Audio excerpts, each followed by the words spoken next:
पूज्य स्वामी श्री मग्नानंद सरस्वती जी महाराज हमने बताया है, सुबह बैठे और कहा सुनो, जैसे शरीर हमारा छूटे ना, एक ऐसा बॉक्स जैसा बनाना और उसमें पधराते समय सोचना कि भगवान विष्णु अपनी शेष सैया पर शयन करने जा रहे हैं और गंगा में प्रवाहित कर देना। अच्छा भाई, तो तुम लोगों में कौन कौन हमारे साथ चलेगा? अपने शिष्यों से कहा।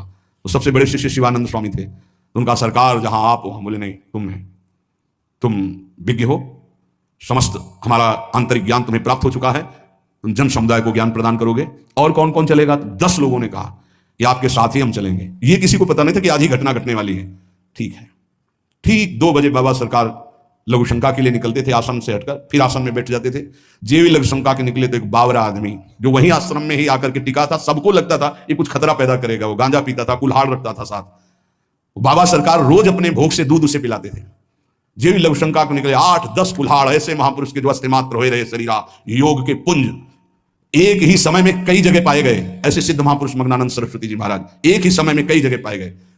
बाबा सरकार को लहू लुहान हो गया। आए उस स्थिति में सब अधकटे अंग सिद्धासन में बैठ गए। वो पीछे आया और जिन 10 लोगों ने कहा था साथ चलेंगे साहब को मार्केट में, और जिन लोगों को बाबा सरकार ने कहा था नहीं, एक भी खरोच उनके शरीर में नहीं आई और भाग गया।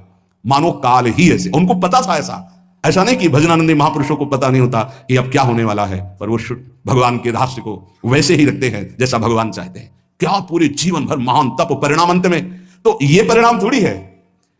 भगवान करुणा निधान बड़ी प्रसन्न मुद्रा में पीपल के नीचे, बहेलिये ने देखा श्री चरण का तलवा तो ऐसा उसको भ्रम हुआ कि हिरण का मुख और माला तान के बाण भगवान के चरणों में।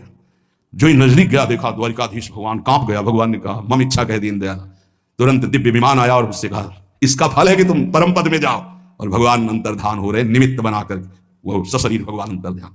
भजन करने से इसका कोई लेना देना नहीं देता कि शरीर को रोग है कि शरीर कैसे छूटता है।